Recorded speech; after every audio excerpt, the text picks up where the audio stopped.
Alright, in this video we're going to talk about rhythms. So first we got to figure out how to identify a note and what type of rhythm it would get or how many beats it would get. Now we have four type of notes we got to identify first and know what they look like. We have the whole note, which is just the note head.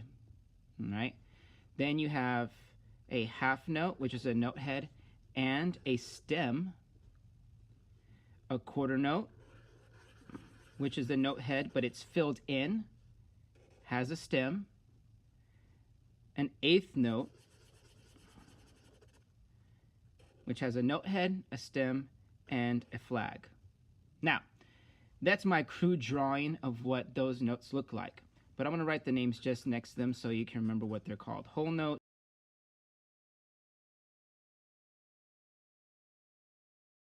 now, a whole note normally gets 4 beats. A half note normally gets 2 beats. Quarter gets 1 beat. And an eighth note actually gets half a beat.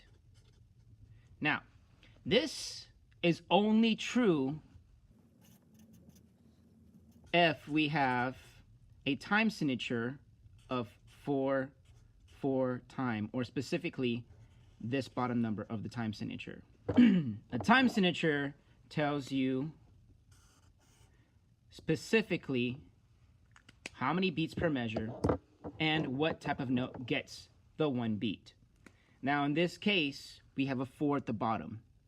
This tells us in the time signature that the quarter note symbol equals 1 beat.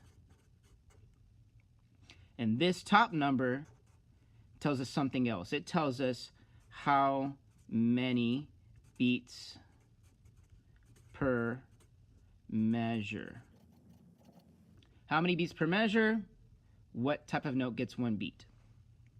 So that's why this is true. Now every other symbol around this quarter note here has to be divided in twos or in halves.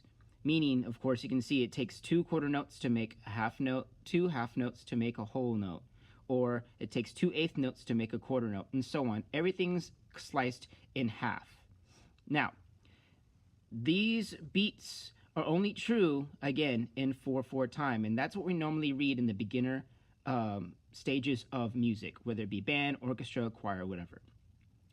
This bottom number will change eventually, and of course, it'll only be in even numbers, so we'll have, or odd numbers, I guess, prime numbers. So 1, 2s, 4, 8, 16, 32, and so on.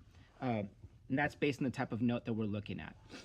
Okay, so that is how you identify these notes, how many beats they get. But remember, the most important thing, it only occurs with this information correct if it's in 4/4 time.